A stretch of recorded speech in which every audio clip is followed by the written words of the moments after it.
The NBA Gambling Podcast on the Sports Game Podcast Network is brought to you by Fantasy. Sign up with the promo code NBSGPN. Claim your first time deposit offer up to $2 in bonus cash on fantasy.com. Promo code NBASGPN. We're also brought to you by Rhythm. Rhythm's college football and NFL picks and projections are now live. Claim your 7-day free trial today by going to sportscampus.com, rhythmsportscampus.com/RITHMM. And welcome, everybody, to the NBA Gambling Podcast here on the Sports Game Podcast Network. It is currently Monday afternoon, technically roughly noon Eastern on August 5th. I'm Rose, as always, for the Olympics at least. Scott Reichel, joined once again by Lonte Smith. And together we're going to break down the quarterfinals. We officially made it out of the group stage. Time for the single elimination part of the actual event. Lonte, how's it going with you? How have you enjoyed the event so far? Not bad, man. Good action for sure. Especially on the outside of basketball stuff. I thought a lot of the stuff. Scheffler came back from I think he was like 6th back. Didn't even have a playoff. Not a great showing by Rom. Yes, absolutely. There. Yeah, but I had Scheffler. So that was good for me. Everything else, I find. We cover basketball, year round. So it's fun to get other sports that we don't normally see, and to kind of get those. To see those people, on the bigger stage, kind of competing. So I think that's always fun. So I'm more intrigued, obviously, by the outside of basketball stuff, but obviously the basketball is, what we do. So it's been fun though. I'm looking forward to another good round. Yeah, I was busy watching the Olympics for tennis. I ended up seeing Djokovic against Alcaraz in the morning, which was a very fun match. Besides that, of course, the main spectacle of the entire Olympics so far was that 100-meter overall race, which was insane. It's one of the closest races of all time. Lyles got over the finish line by the slimmest of margins, so congrats to him. Either way, besides that, trying to think of anything else. You mentioned Scheffler already. Overall, just a lot of fun competitive matchups and a lot of fun competitive events. I am going to ask you, though, for the Olympics, have you had a guilty pleasure sport, a sport that you've never bet on or acknowledged in your life that you've randomly been betting on at 2 o'clock in the afternoon? Any badminton there? Any shooting? Anything else? No, I haven't had any of those yet. But back in my younger days, oh man, I would probably be up all night betting, water polo and volleyball. Yeah, all kind of crazy shit. But I haven't. I've trimmed down on that. Unless somebody gives me something. Somebody gives me something, they got an edge or whatever, I'll be glad to tell it. But no, I haven't stayed up and been indulging in that so far. Yep. Mostly for me, it's been pretty straightforward. Tennis, basketball, and occasionally you can throw in some track and field or swimming stuff, but nothing extreme for me. Once again, Lyles, though, if you had Lyles, I can't even tell if that was a lucky win or how that worked out, because it seemed like every guy was separated within half a second of each other. Yeah, and Lyles got there with less than a 1,000th of a second. It was something insane. Point is, though, pretty decent day for Team USA. We'll see how they do moving forward. Either way, though, before we get into any of the actual preview for the games in the quarterfinals, a reminder, by the way, the quarterfinal games will all be on Tuesday. All 4 games will be on the same day, so we're doing it a day early, just in case you did not realize. Before we get into any of that, though, do want to remind you once again that we do have some other shows with the network, and the featured show for the week is the Sports Gambling Podcast, which just launched their 32 NFL team previews for the upcoming season. As a bonus, each team preview does have a code word. Submit the 32 code word phrase, and you could be the lucky winner who gets a $500 NFL Circa future bet. Subscribe for you to get your podcast, and a reminder to download the SGPN app. So time to get into the actual quarterfinals for the Olympics on the men's side. For the first matchup, you have a matchup that actually is one of my outrights against each other. You have Germany against Greece. I gave out Germany to finish better than Greece in the event at minus 155. Now Germany is minus 350, 360. On the money line, so definitely a solid amount of CLV. We'll see if they get over the finish line. For this one, though, Germany did win their group in Group B. We ended up both winning that one at plus 175. Greece got into it the second round after they were able to beat Australia in the last game that they had in the group stage, their only win of the group stage. As a result, Germany's laying 8 for the over-under. You have around 161.5. Shop around, though, a lot of line differential between different books for totals and for sides. And once again, for the overall matchup, Germany, a pretty decent favorite.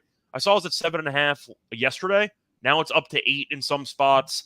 Lonte, we know that Germany was kind of our dark horse candidate to actually make a deep run, and they won the group. They killed France. They dominated every game they played in the group stage. Greece was really not great, but a lot of their games were very close. They finally won one to end the group to actually survive. I'm going to ask you, though, 8, is it too many or too few? Because Germany's been dominant, but Greece in their losses have been quite competitive. Yeah, I think I think the number is honestly about right. I would probably make it around 7.5, 8.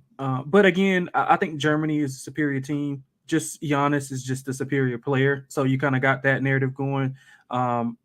Germany's average margin of victory has been around 15 points. They got a plus 47 point differential. Greece barely snuck in. I think they got in on point differential. Like they had to go to like some crazy I don't know some crazy grading to get Greece in.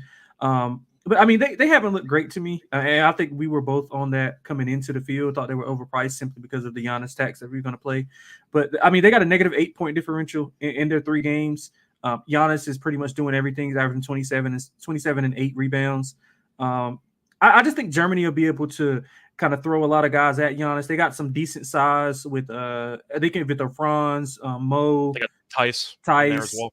Yeah, so they got some guys that they can throw at him. Obviously, they're not going to stop him, but they can kind of limit him and force those other guys to do much. And I think the next guy on the team is averaging like 12 or 13, so not much there for me. So I'm going to go with Germany. I mean, I think Schroeder and Franz could have a field day with those guards of Greece. So I'm going to go with Germany full game. Probably lean to the under, if anything. But I like I like Germany a lot. Yeah, I think we're going to see eye to eye on this one. Germany, we did like a lot to potentially get a medal and to maybe even be the silver medalist for this event because I don't think anyone's beating Team USA. Greece had to miss the actual quarterfinal stage at plus 300 and to lose in the group stage, and I was very, very close. You mentioned the tiebreaker, which I don't want to talk about. But for the actual group stage here, I mean, Germany defensively has been great. They've allowed less than 78 points in all 3 games, and you're looking at how Greece has done offensively. They've not done very well.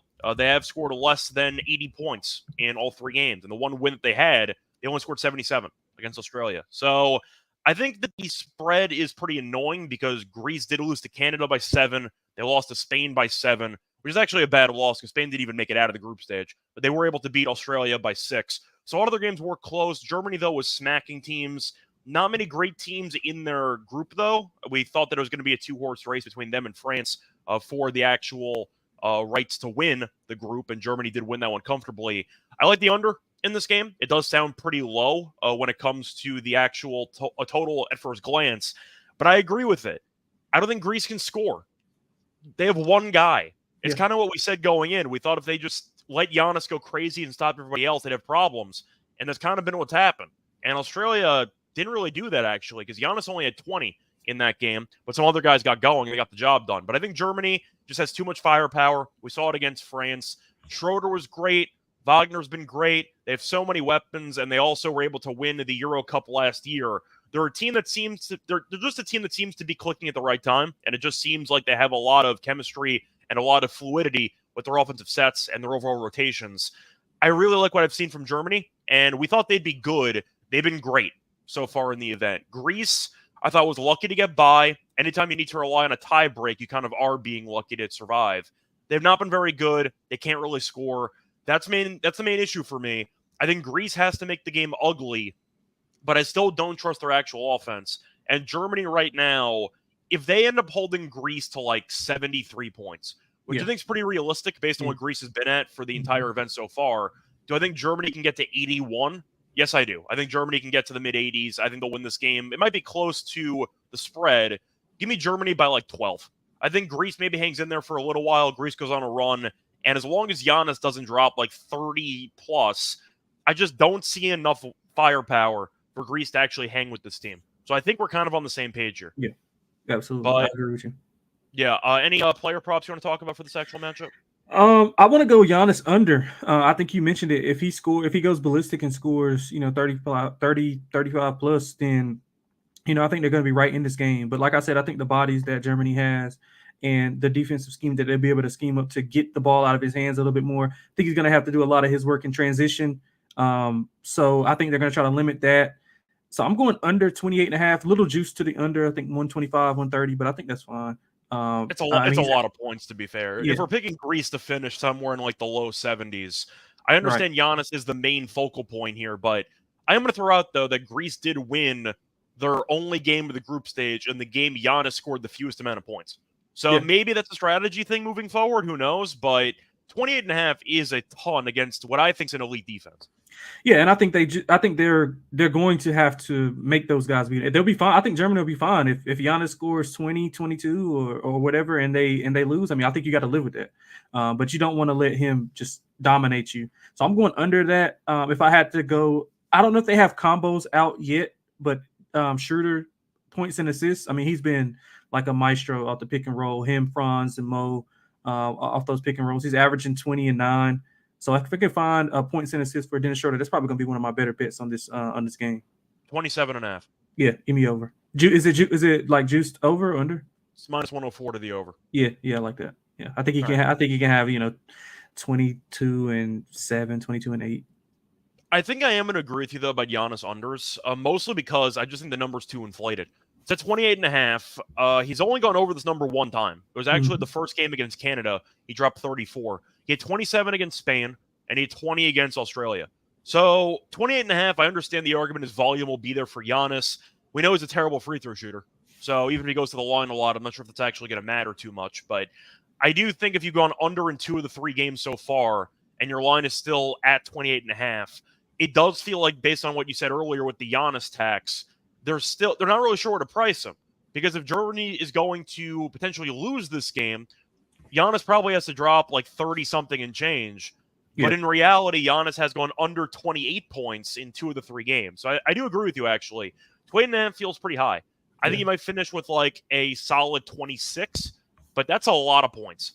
But looking at some of the other options, sorry, you wanted to interject? No. I was just saying, like, if it's a blowout like early, I mean, I don't know if he's going to play much after, if it gets out of hand. So. Oh no, it's going to, because it's an elimination game. They'll just let him go at it. So I don't exactly expect anybody to get pulled in this game unless Germany or Greece are up by like 20 in the fourth quarter. Then maybe they'll pull some people. But it's an elimination game. Yeah, I think I was going to say, if it's a group stage game, I'd agree about polling. But no, in an elimination game, I just see them potentially keeping everybody in unless the game is extremely out of reach. I am trying to look at Tice, actually, for points. Because I thought about an under, actually. Because I'm trying to think of who's going to be most likely tasked with stopping Giannis or most likely to be in foul trouble for these games. And Tice has gone under 8 points in each of the last 2 games. The only game he went over, he had 18 against Japan. Japan had basically no center on the entire roster, so I'm not going to fully overreact to that one game, but I think I like Tice under for this matchup. He had 7 against France, and he only attempted 7 shots. He also, to go through the fouls here, he only had 1 in that game, so he actually was on the court a decent amount, but he didn't really do much offensively. He had 3 fouls against Brazil, and he only attempted 6 shots. So I think Tice is actually too high here at 9.5. It's actually juiced to the over, but Giannis, we know, is a great rim protector. He's going to patrol the middle, and Tice, we know, tries to shoot some threes occasionally. He's not very good at it. Doesn't 9.5 feel too large for Tice? Yeah, I kind of like that, actually, and especially if he's going to be tasked with, the initial assignment on Giannis. Giannis is going to attack the rim. Yeah, I kind of like that, actually. I didn't even think about that angle, so that's good by you. Yeah, I'll be on that as well. A lot. For a guy that, as far as I'm concerned, really never goes to the free throw line. You're looking at the actual numbers here. He's actually attempted 0 free throws in each of the last 2 games. He attempted 2 free throws in the entire tournament so far. The one game he had 18 points against Japan, he went 7 of 7 from the floor. So even when he had a great game, he's not attempted more than 7 shots in a single game up to this point. And we know Giannis and Greece have done a pretty good job protecting the rim so far. Yep. But 9.5 for a guy that we think is not going to attempt many outside shots, you're basically looking at 5 layups or dunks, give or take. Like that's a lot for me to actually consider an over. Give me the over. I agree with that. At around even money. Yeah. Anything else you want to talk about for rebounds, assists? I know you mentioned Schroeder combo, but anything else you like? Yeah, no, that's pretty much it. I mean, if you could, I like Franz too, but I'm worried that Giannis is probably going to guard Franz. So I don't want to take that on. I mean, he's averaging about 22, but he hasn't faced a defender like Giannis thus far. So I'll probably just stay away. I'll be on Dennis points and assists, and Giannis under. Definitely will be telling you on that Daniel Tice under as well. Yeah, I see Helms mentioning that he's a fan of Cathalis. Calathis, sorry. That's how he spelled it, so that's why I got confused. Point is, he likes his definitely high school legend, but he does like the over there for his points at 7.5. Do you want to ask you though, for Calathis, any thoughts on him? Yeah, not really. It's kind of The ancillary pieces, like I'm not 100% sure how well they play. I mean, I kind of don't know what the pace is going to be for the game because I think Greece has to get it in transition, but Germany can play either way. So I'm interested to see who actually dictates the pace. And if the ball is going to be in the Stars' hands, I don't know how much the ancillary pieces are going to be able to contribute unless it's a fast break here or, open three there. But similar to what you said about Daniel Tice, like I don't know how many opportunities he'll be able to get for that. Has he been over that number in? I'm pretty sure So he's around that number. to go through the numbers here, he has gone under this number in 2 of 3. He did finish with 8 against Spain. He had 7 against Australia. He had 3 against Canada. But the Canada game was the first game. He only played 23 minutes. He went 1 of 4 from the 4. The other 2 games, he has been attempting a lot of shots. He's just been horrible. Went 3 of 11 against Australia and 3 of 12 against Spain. So the volume is there for him. Yeah. Unlike Tice, there is some volume there. He's just been extremely inefficient. Yeah, gotcha. Yeah, I'll probably just pass on it. Yeah, I'm saying 7.5. I don't mind if you're expecting him to get around like 10 shots. I think that's a pretty realistic shot total for him. So that over, I don't mind. But the volume's been there, which is a good sign. Yeah. Point is though, anything else you want to add for this game? Or should we move on to the next one? No, we can move on.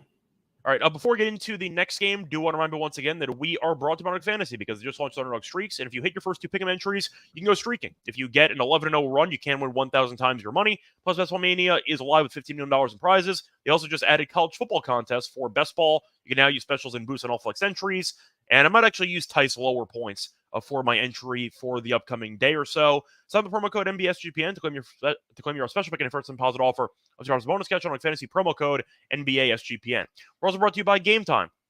I know about all of you by personal love attending sporting events. It used to be very difficult to actually find a ticketing platform that I could trust. But that changed once I found Game Time, especially for baseball, because Game Time is now an authorized ticket marketplace of the MLB, which makes getting tickets even faster and easier. Price on Game Time's app actually go down closer to first pitch with killer last-minute deals, all in prices used from your seat and their lowest price guarantee. Game Time does take the guesswork out of buying MLB tickets. My favorite feature is personal individual seat views, which means that if you can get a seat, any seat in the ballpark, you can see the view you would be getting before you actually purchase your ticket. Very useful. You can avoid any type of obstructions in your line of view, any poles, any really bad seats. You can see the projected view that you would be getting before you do spend your hard-earned money, which is a feature that I do love quite a bit. A reminder, take the guesswork out of buying tickets with Game Time. Download the app, create an account, and use code SGPN to get $20 off your first purchase. Terms apply. Again, create an account, redeem code SGPN for $20 off. Download the Game Time app today. Last-minute tickets, lowest price, guaranteed. Welcome back, everyone, to the NBA Gambling Podcast. Just finished covering the first game of the quarterfinals between Greece and Germany. Time to keep it rolling with the matchup between Australia and Serbia. Serbia in this one's laying around 6.5. Once again, shop around, and the over-under is around 173. Serbia got off to a pretty bad start in group stage. Not their fault. They just had Team USA first. Then they ended up burying Puerto Rico, and then a bit of a close game against South Sudan, but eventually they were able to blow it open late. South Sudan's head coach criticized the officials for being biased against them because I believe Serbia outshot them 31-6 at the free throw line in that last game. I'm pretty sure that's why the coach for South Sudan went crazy. I'll have to pull up the actual numbers, but I'm pretty sure it was 31-6 in free throws. Either way, though, Serbia's been fine so far. Australia's been kind of up and down. They beat Spain, but Spain was horrible, and they kind of lost the other 2 games. Lonte, I'm going to ask you, Serbia is probably the better team, but they have not looked totally dominant so far, and they kind of let South Sudan hang around. Do you like the points, or do you want to lay it? Yeah, I like the points with Australia. I mean, you mentioned it. They lost to Greece and Canada and beat Spain. They did play Canada tough in the first half, but they kind of collapsed in that third quarter, and they got away from them in the fourth quarter. But throughout, I think it was a competitive game, more competitive than the score would indicate. They're a high-tempo team. They like the run and gun, which helps them due to, Serbia wanting to be more of a slower-paced team, executing the half court. Jock Landale has been great for this team, averaging like 18 and 10. So him and Joker matched up is going to be interesting. Obviously, I don't know. Obviously, he can't slow down Joker, but I think he can make it difficult. He's got length. He's got size. Much like the South Sudan, they had the length. They just didn't have the size. Like they weren't like the weight wise. I think Landale is fine weight wise. He'd be able to hold up one-on-one, and they won't have to double as much, which cuts off some of those other guys, getting those other guys involved like Joker wants to do. So I like Australia. I mean, Patty Mills has been shooting. I think he's 40% from 3. Giddey's averaging 16, 9, and 7. So if they can get Dante Exum's coming back, so he missed the first game, so he's kind of getting the second game. He kind of got his feet under him, and the third game he was a little bit better. So I think he'll be a factor going forward. Him, Josh Green, they got to play a lot better because the guard play is going to have to dictate whether they win this game or not.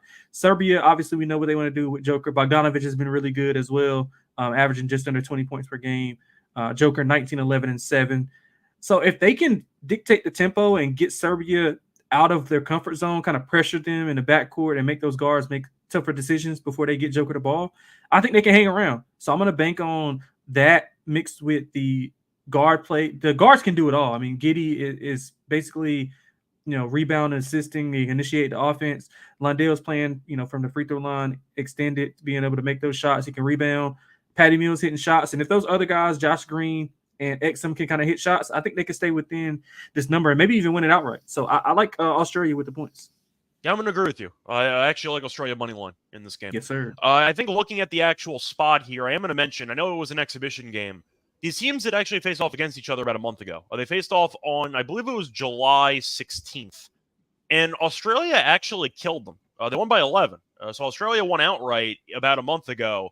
And Joker did play in that game. So it wasn't like they were using a D squad and they rested all their main guys. Point is, though, they didn't use everybody. Like, I don't see Bogdanovic listed here, for example. But Joker did play. And we know Joker, of course, the most important guy on the court for this team. Petruzov actually led them with 17 points. But Joker, I do think is going to have a solid game. But I do think Australia's proven, at least confidence-wise, they can handle this team. And they won by 11. So I think looking at the actual number itself, Serbia is still not a great defensive team, which gives me problems because I still don't really want to lay points if I'm not sold in your defense. And they had one good defensive game stopping Puerto Rico in a game where Alvarado went like 2 of 15 because he got kind of banged up there. They gave up 85 to South Sudan. They did buckle down a bit in the second half, but not really anything that was insanely impressive defensively. Gave up 110 to Team USA, which is, Team USA, whatever. It could be better, could be worse. But I'm still not sold on this defense. And looking at them give up like 100 to Japan in friendlies, 84 to Australia, 105 to USA before the Olympics. Defensively, I have some question marks about this team. And I think Australia is definitely better defensively comparing these two teams. Plus experience, we know Australia has been making some deep runs in the past. They were not very good in group stage, but they were competitive in a couple of those games. They ended up losing. I'm going to take the points here. I actually think they got a shot to win the game. Yeah, if you win against this opponent and the other team's using its best player about a month ago and you're getting 6.5, I like that prospect quite a bit. So I'll go with Australia here to actually get the job done. Going to be close, though. I see it coming down to the wire. Plus 225, I really don't hate. I would lean to the over in that. And I'd lean to the I'm trying to think if I want the over or the under in that game, actually. Because the exhibition game landed 157. I think it's correlated. I think if I'm picking Australia, I'm leaning to the under. Because that means I'm expecting them to keep Serbia in check. And I don't think Australia is that great offensively. So I'm going to actually think it's correlated. Give me the under in that one at around 173.5. And I am going to go with Australia. A little sprinkle on the money line as well. You have any thoughts on the total for this game? Yeah, I'm undecided on the total. I can see it going either way. Because Australia likes to run, and if they're running and they're shooting those threes and they're making them, depending on how they do defensively against Serbia, how they handle them in the half court, will kind of dictate what happens as far as total wise. I would probably lean under, if anything, but nothing strong. I might be leaning under in general though, because it is single elimination. So now you officially have the playoff atmosphere to it. Where in the group stage, I'm sure some teams in the back of their mind realize, like, oh, we have this team in the final game. Who cares? Yeah. Like, we're probably fine anyway. And Greece got in only winning one game. Australia got in only winning one game as well. So there were some leeway for some of these teams to not put their best effort forward and to still advance. I'm expecting more of a physical atmosphere out there on Tuesday, with it being single elimination. You think I'm reading too much into it? Or no, I agree with that. I think you got the intensity is going to go up, and like somebody brought up in the chat, the totals have been like on point, like throughout the process, throughout the group stage and everything. It's been really, really good. So, yeah, I don't disagree with you at all. Yeah, I don't really know if I agree with you on that because we ended up cashing an over in the Serbia-Puerto Rico game by 1 point. So they were a little bit off, because we ended up winning on that play. You're right about that. I think you had the over in the Serbia-South Sudan game, though. Yeah, I got did. There too, right? Yeah. Yeah, so that worked out. So definitely doing well just on the totals in general. But I like the under, and I'm going to lean to Australia. Yeah. Asking about the actual player props here, I mentioned before Joker did have 14 rebounds in the exhibition game about a month ago. That was my lock for the last episode. I had Joker over in his rebounds, and I believe he went over in 3/4. Finished with 14. Joker's now at around 11.5 rebounds. There is juice to the under. The over is around even money. I still like the over. Like, if I'm leaning to the actual under for the points in the game, then I'm expecting more rebounding chances.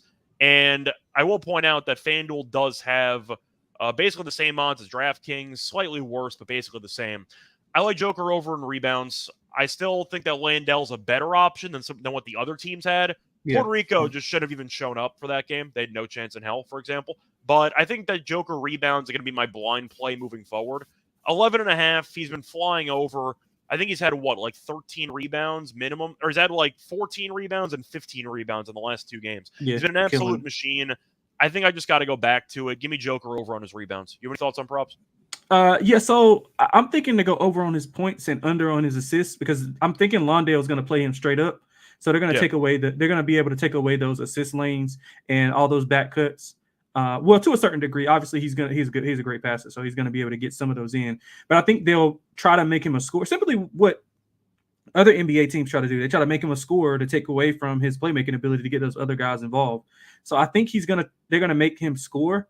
So I'm gonna go over on his points, under on his assists. The rebounds, I think you broke it down perfectly. I don't think anybody's gonna stop him from getting double-digit rebounds. I mean, even 11, it seems short for me. If I could find a PRA, do you see a PRA on Giddey? Yes. Let me quickly pull that up for a second. PRA on Giddey, waiting for it to load. Yeah, so Giddey is at 31.5 PRA.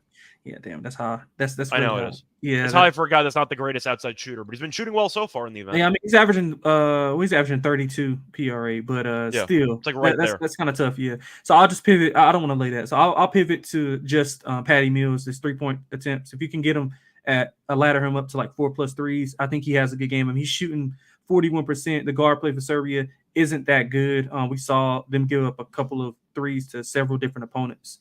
So I think the 3-point defense is going to be why Serbia loses this game. So I'm going to go with Patty Mills, just ladder up his threes. If you want to go I think he should be over 1.5.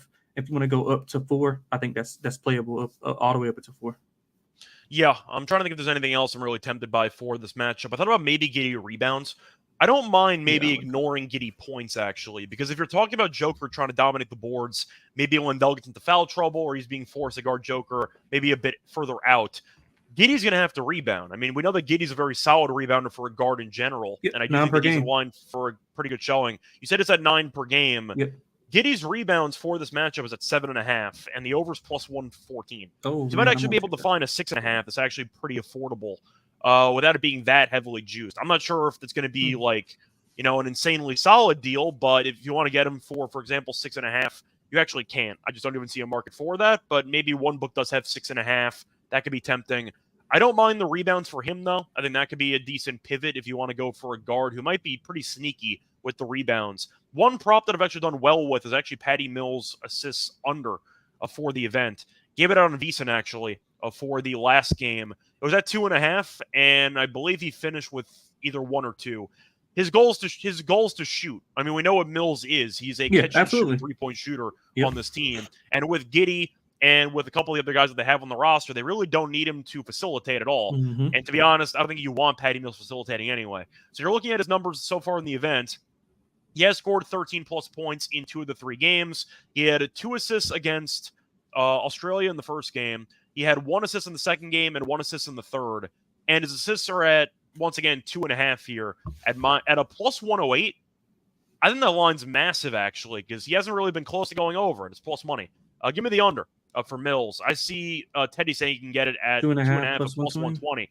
I like it. He's gone under in all 3. So there's no reason for me to suddenly expect him to facilitate when all he does is catch and shoot. He comes off screens, he shoots threes. Is that basically it? That's kind of his role in this team. So that's kind of where I'm at for this one. Anything else you want to add, or should we move on to the next game? No, we can move on. All right, moving on to the next game. You have the last game that's supposed to be competitive based on the spread. You have Canada taking on France. For this one, Canada's -7.5. France is +7.5, despite not looking very good at all in the group stage. And the over/under in this one is at 163.5. Canada did go undefeated in the group stage. They weren't exactly dominant, but they were really good at closing games. That's what happens when you have Shea on your roster, who can get a bucket whenever he needs to. But Canada did win a couple close wins there throughout the stage. But you are looking at France, who barely got past Japan. Hachimura ended up getting ejected, and they needed a 4-point play in order to force overtime. So they arguably should have been 1-2, but they were able to win the first game. They will beat Japan. Then they got absolutely curb stomped in the final game by Germany.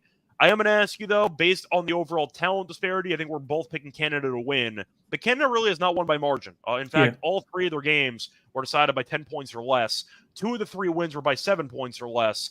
Do you think France bounces back, or do you think that there's just a serious issue with the chemistry in this team, and they're going to lose by a decent margin? Because they faced off about a month ago, or a little bit less than that, in the international friendly stage, and Canada did beat France by 12. Yeah, so I think France's problem is their best 2 players are big men, and I don't think that's sustainable to be able to win when your 2 best players are big men, no matter if it's Wemby or not. I just don't think that's you have 0 guard play. Canada has some of the best guard play in the pool, in the pool play, or like throughout the Olympics. In the field in general, yeah. Yeah. Especially with SGA, Jamal Murray, who hasn't been playing well. But Canada has been kind of a letdown. I think you mentioned it as well. They've been mostly first halves. They've been pretty good late in games, but they've been kind of playing with their food for the first 20 minutes and change. Well, so how I looked at it is they were like that in the most recent game, but in the first half, they've been playing a lot better. So in 2 of the 3 games, they played extremely well in the first half and didn't play well in the second half. So the average margin of victory in first half, they're plus 17 in the first half during the 3 games. So I'm going to look there instead of looking full game, because I do think France is going to come. Obviously, it's a home game for them. They lost to Canada, close call versus Japan, which they probably should have lost. Then Wemby's 17-6. Rudy's been a big disappointment, 11-6. I think he has to have a big game as far as protecting the paint. The coach has been kind of like teetering with the lineup, not playing Wemby and Rudy at the same time. And they don't work together. Yeah, they don't. And I don't know if you can just play Rudy by himself, because the guard play for Canada, they're just going to spread those guys out and go small and, blow right past Rudy. So I think first half is the way to go. I would lean to the over as well. I think both teams can have some success. I think Canada will be able to go inside if the pace is there. Canada's going to push the pace and make those guys run. So I like the over.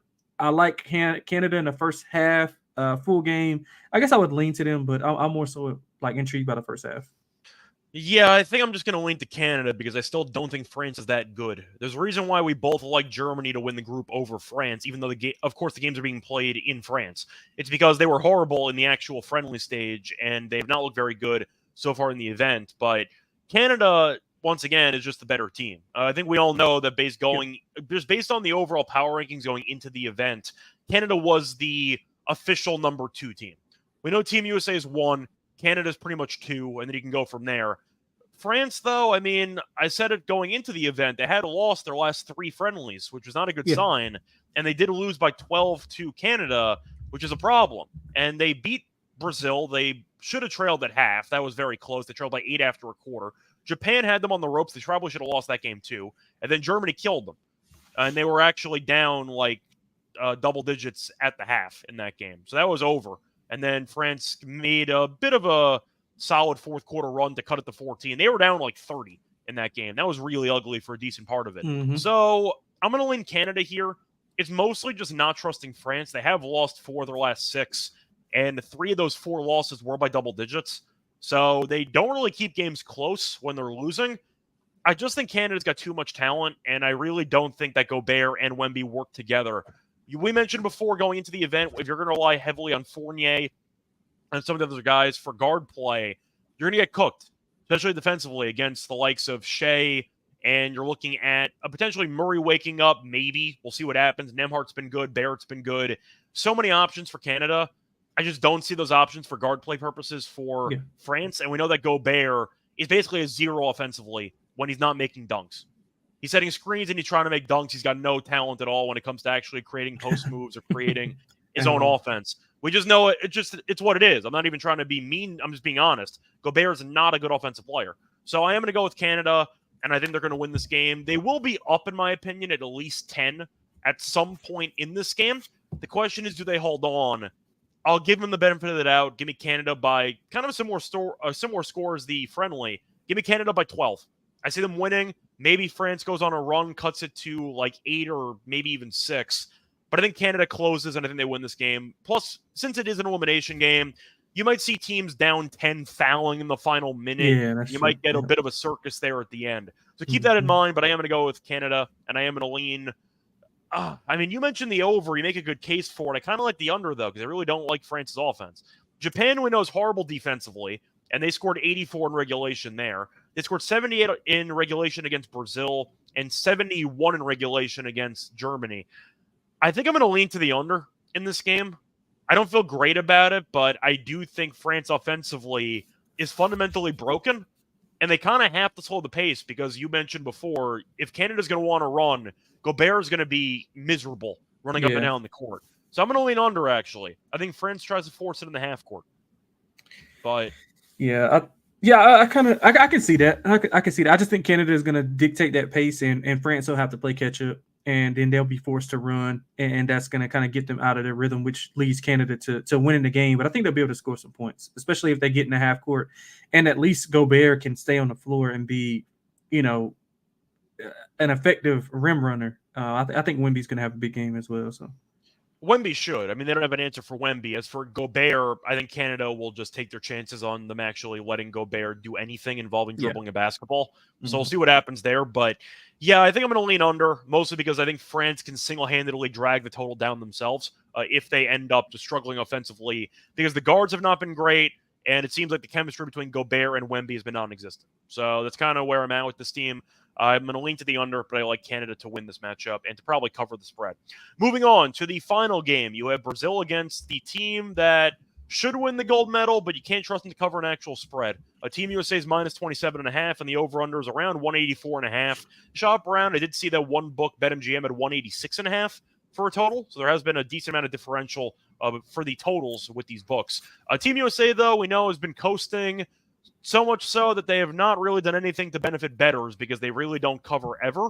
Right. They covered against Serbia, and they were unable to cover in the last 2 games. They were looking very good against South Sudan early in the first half, and they kind of took their foot off the gas in the second half, and they did not cover.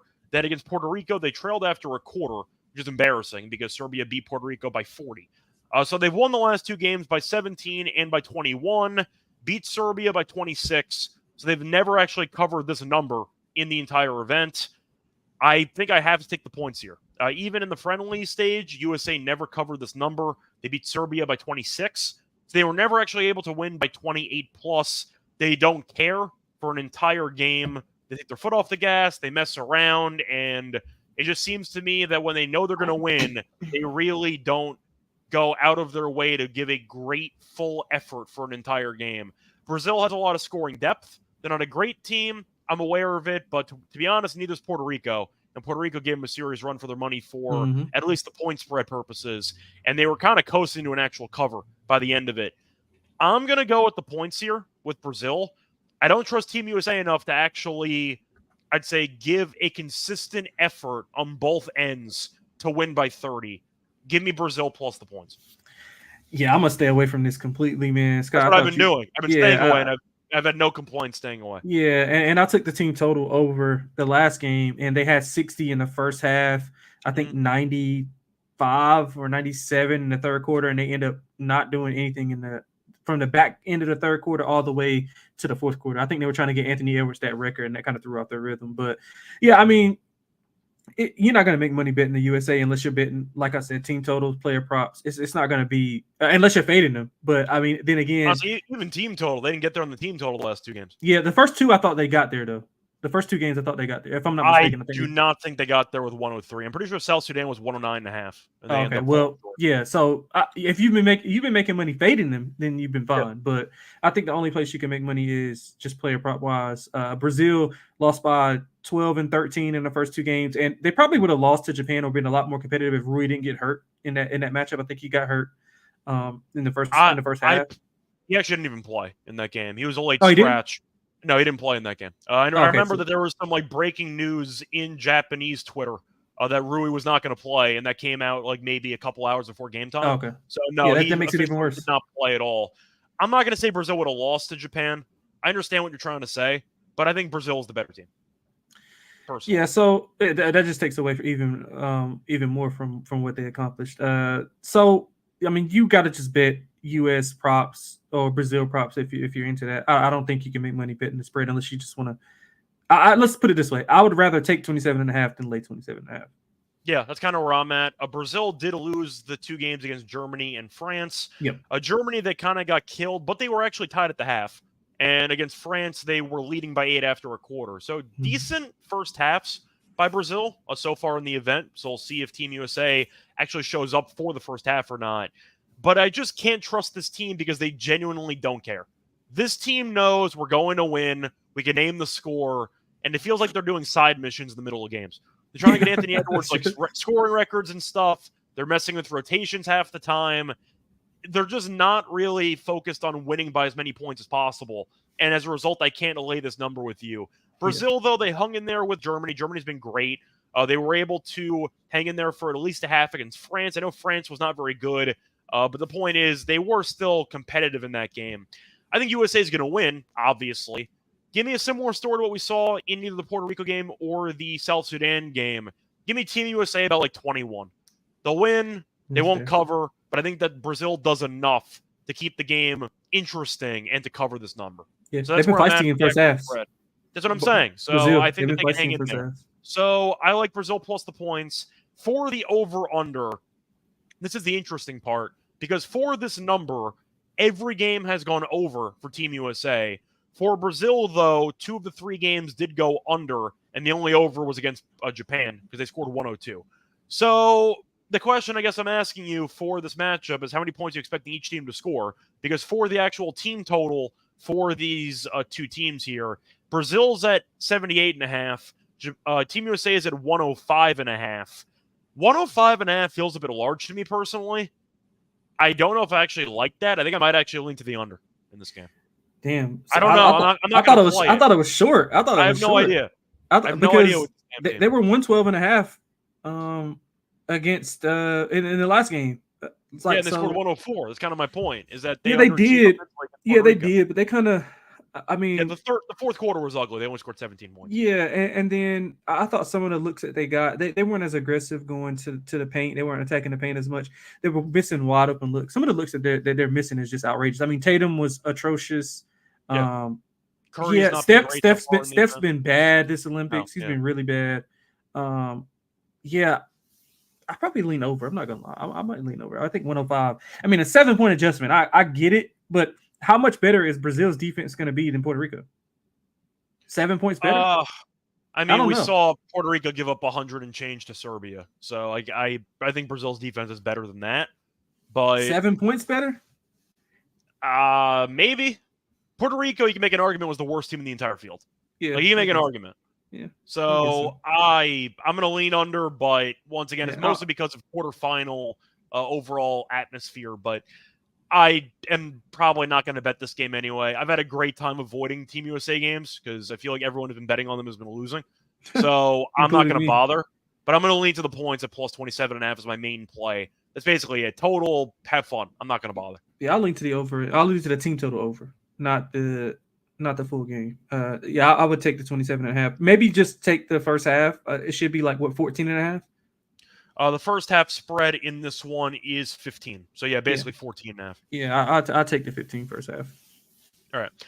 Looking at any player props for this matchup, Team USA has everybody that can possibly score, but the question is, are they actually going to? Because some guys have been really bad so far in the event. As for Brazil, Bruno Caboclo had a monster game, the best game of the entire tournament so far, because he was a monster against Japan. And I'm trying to remember his exact score line, but I know that he had a double-double with like 30-something points. Yeah, I want to say that he had I was going to say, I thought he had like 34. He had 33 points, and he also had 17 rebounds, which is insane. So he had 33 and 17 in 29 minutes, which is filthy. But I am going to ask you, though, Lonte, what do you like for props in this game? Bruno's numbers, by the way, are at 13 or at 14.5. Yeah, I don't think he's going to have a that big of an impact, especially with the front line that we have on the with Ant, AD, even to a lesser extent Embiid. But I think that we're going to see Kevin Durant have a bigger game. He is, I'm not sure. I think he's 4 rebounds away from passing, or 4 points away from passing Lisa Leslie for most points all time. And he's got I think he got the rebound record as well, or it might be backwards. I don't know. He's on pace to. He's underratedly, arguably, the greast Team USA basketball player of all time, and people have not really acknowledged it. Yeah, so I think he'll come out. I think they'll come out and try to get to him early. So I like KD's points to go over. If you're looking for like points, rebounds, assists, I think LeBron will be more. LeBron's actually handling the ball a lot more than what I expected. Like he's being in that point forward role. I thought he was going to be like laid back on the perimeter, kind of running around, but he's been more like initiating the offense. So I'll take LeBron rebounds and assists. Do you have that line? Yes. So LeBron, if you wanted to go for his rebounds and assists, you can find. You want them individually as well, or you just want the combo? Nah, just combine. All right. So rebounds and assists for LeBron is at 12.5. Yeah, I like that over. So 7 and 7. He can get it, or 7 and 6. 7 minus 125. Yeah, I like that a lot. Yep. Those are the two that I got. KD's points, LeBron rebound assists. I'm staying away from Steph as bad as I'm going to bet Steph because I think he's gonna explode one game. I've given up already. Yeah, I've given up of giving it out on the show, but I'm probably still gonna be betting some Steph stuff. Yeah, it just doesn't seem like he's fitting in with the rhythm of this team. For LeBron, though, to go through the last couple games, he had 7 rebounds and 9 assists against Serbia. He had 7 rebounds, 5 assists against Sudan, and he also had 6 rebounds, 8 assists against Puerto Rico. So I like the assists. Yeah. The rebounds have been fine as well. You mentioned 12.5 for the rebounds and assists at minus 125. I don't mind that. For LeBron's regular assists, though, that's 6.5. The over's plus 102. So I don't maybe mind the potential over if you can get it. Potentially 7.5. So I think he can get to 8. LeBron to get 8 assists, by the way, is at 182, which I think is fine. I was kind of hoping for 2-1 or something like that, but I don't really hate it. Thinking of anything else I do like for this game, I mean, I'll ask you if you wanted to go for Durant. Like, who are you picking to have the monster scoring game? Because Durant's at 15.5. Yeah, I think Durant's going to have the bigger scoring game. Okay, because LeBron's at 14.5, Durant's at 15.5. Yeah, I'll allow Durant up to 20+. I think he can have a big game. Okay. I see Embiid's at 10.5. He's been horrible. Oh, give me the under. Give me the under. It is minus 140. I do want to ask you, though, is it even matchup dependent anymore? Or is it just Embiid's been the third, has been the worst big man on the entire roster? Yeah, he has. Puerto Rico. Yeah, he has. Yeah, he has. I don't have anything else. He had 15 against Puerto Rico, but Puerto Rico has absolutely no size. He played 22 minutes. He was a monster. He only went 6 of 14, though, from the floor. Did not play against South Sudan, and he only played 4 minutes. He played 11 minutes, against Serbia, and he went 2 of 5. Yeah, so do you think he's actually going to play? Do you think he's playing 20 minutes, or do you think he's actually playing like closer to 10? I think 15. I think 15 to 17 is kind of like his range, depending on what's going on. Because that second unit, I mean, it's hard to kind of capture Kerr's rotations because if the second unit comes in and they're playing extremely well, they'll play from the middle of that second quarter all the way to the middle of that third quarter, and he might bring like a LeBron or Steph back here and there. But again, we don't know who's going to start. So I think that's kind of messing up the rhythm. If he just stuck with like, okay, we're going to do this with the starting unit, and then these guys are going to come in at, 5 or 6 minutes, and then we're going to go back to the start. Like, if he has to have some continuity, it's kind of just all over the place. So I think that's kind of throwing those guys' rhythm off. But 15 to 17 minutes is what I would assume for Embiid. Yeah, I think there's actually one niche prop I am tempted by, and it's going to be Guy Santos. I actually like his rebounds. His rebounds are at 3.5, and the over is actually plus 120. It's mostly based on actual workload because he played 29 minutes against Germany, and in that game he had 5 rebounds. He had 2 offensive there. Against France, he only played 23 minutes. He ended up having 2 rebounds. Played against Japan, played 34 minutes, and he had 4 rebounds. So he's actually played a lot of minutes, and he has had at least 1 offensive rebound in every game. So he has been pretty active on the boards, and I think he might play a decent amount in this game. But 3.5 at plus 120, I don't mind. That's my niche play. Give me Guy Santos over 3.5 rebounds at plus 120. Anything else you want to talk about for this game, or should we officially wrap up the show? Nah, we can round it up. All right, so that's going to wrap it up for all 4 games. Time to get into the actual lock and dog picks. But for any of that, I want to remind you once again that we are brought to you by Rhythm because football season is here and college football and the NFL models are now live on Rhythm. I personally started my college football research yesterday, did 5 conferences. I started at 2 in the morning, finished at 6 a.m. So that's what I was doing yesterday. Create your own winning betting model or let Rhythm do the heavy lifting for you. You decide what stats matter most to you, and Rhythm lets you build a custom model around it. Or just let Rhythm and its predictive model do the heavy lifting. Rhythm also has AI projections from MIT data scientists, and Rhythm also has you covered for NFL Week 1 and college football Week 0. Claim or send in future all today by going to sportscampus.com, rhythmsportscampus.com/RETHMM. We're also brought to you by Circuit Survivor and Circuit Millions. Circuit Sports is back with Circuit Survivor and Circuit Millions. Give away $16 million in guaranteed prizes. Imagine the regret you'll feel if you win your office Survivor pool but do not enter Circuit Survivor. Don't have your booked yet for Las Vegas for football. Only comes weekends a great time to go. Hang out with Ryan and Sean and enjoy some of the open bar events at the World's Best Sportsbook. We're August 22nd through the 24th. Use promo code SGP15 save you 15% off your hotel room for sign-up weekend. Sign up in person at Circuit Sports between now and September 7th. Between now and September 7th, it's a proxy play from anywhere. We also have a deal with a proxy. Go to proxy.footballcontest.com. Save you $50 with the promo code SGP. Welcome back, everyone, to the NBA Gambling Podcast. Just finished going through all 4 games for the Tuesday quarterfinal slate. Now it's time for the lock and dog picks. Lonte, what are your lock and dog picks for the quarterfinals? Yeah, so we're going to lock up Canada minus 4.5 in the first half. Mentioned it at the top. I think they're more locked in the first half. They've been a bit inconsistent as a whole, but in the first half, 2 of the 3 games, they've been dominant, plus 17-point differential in that first half. I think that France will come out aggressive in that first quarter, but I think once things settle down and SGA has the ball, RJ have the ball in the hands, maybe we see a Jamal Murray sighting that we haven't seen. Oh, we're going to see him. You might just not doing anything, but we've seen him. Yeah, so I think he'll play better here. I mean, they got the advantage with the guard play. It's just how well can they defend the paint with Wemby and to a lesser extent Rudy. So I think first half they'll get going and bleed into the third and fourth quarter to finish them off. So I like Canada minus 4.5 in the first half. And we're going to go with the game that we both liked. I'm pretty sure. I don't know if I'm going to steal this from you, but we're going to go with Australia to upset Serbia. I just think it's a perfect match for them. You mentioned they had success against them, granted without Bogdanovic, but I think that means something. They've seen those guys and they know what to do. They know how to implement a game plan. I think Joker's gonna score and they're not gonna let him get other guys involved. High tempo for Australia, a lot of variance. I think if they can hit those threes and get going in transition, they'll be able to upset these guys. So I like Australia. Is it +2? I'm trying to get an updated number. I see roughly 225. Yeah, I saw 220, but yeah, 225. I'll take that as well. All right. So for my lock, I actually have some choices. I think the dog we're kind of seeing eye to eye here. I see 240 actually for Australia. But I actually was going to build the same game parlay in that game.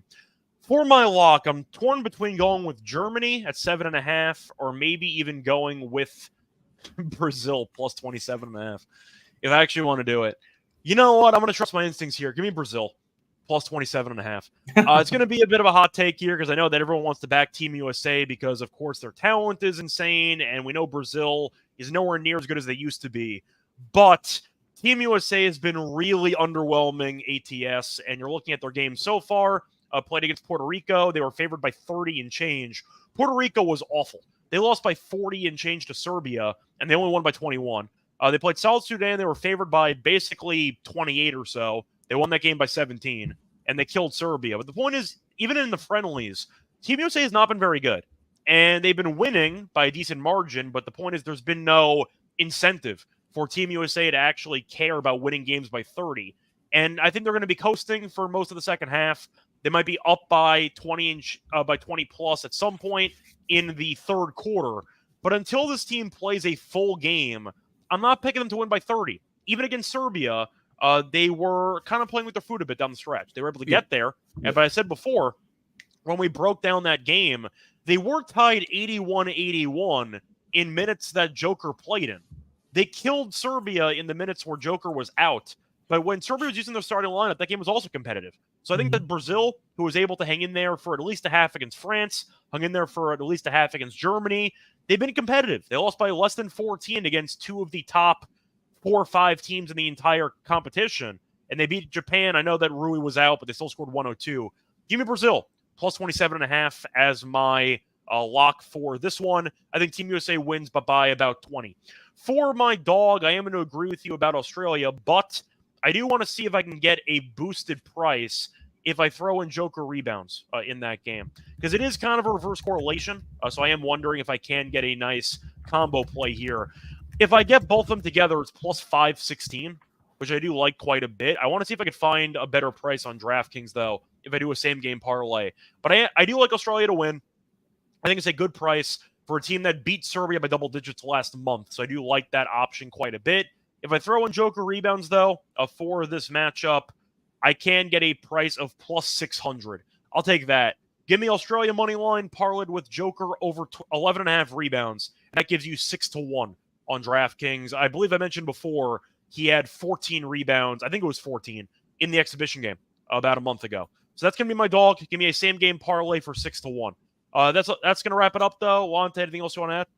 No, that's it, man. I enjoyed it. Hopefully we can get some winners. I think we've been pretty good during this stretch, even back to pool play. From what I remember, I think my dogs have not been good. I've been very close on a couple, but I've not gotten there. But I've hit the lock in every episode. Yeah, I'll go back and do a tally, and then I'll have it whenever we reconvene. I'm pretty sure I'm undefeated with the locks and I'm winless with the dogs. So I think that's where I'm at. But we'll see what happens moving forward. Either way, though, that's going to wrap it up. A reminder, back once again for the semifinals. That should be coming up in a couple days. Until then, find me on Twitter at Reichel Radio. Find him on Twitter at XXLonteXX. A reminder, if you are new to the show, don't forget to like, comment, and subscribe to the NBA Gambling Podcast. And until next time, good luck to all of you and all of your bets. Bye, everyone.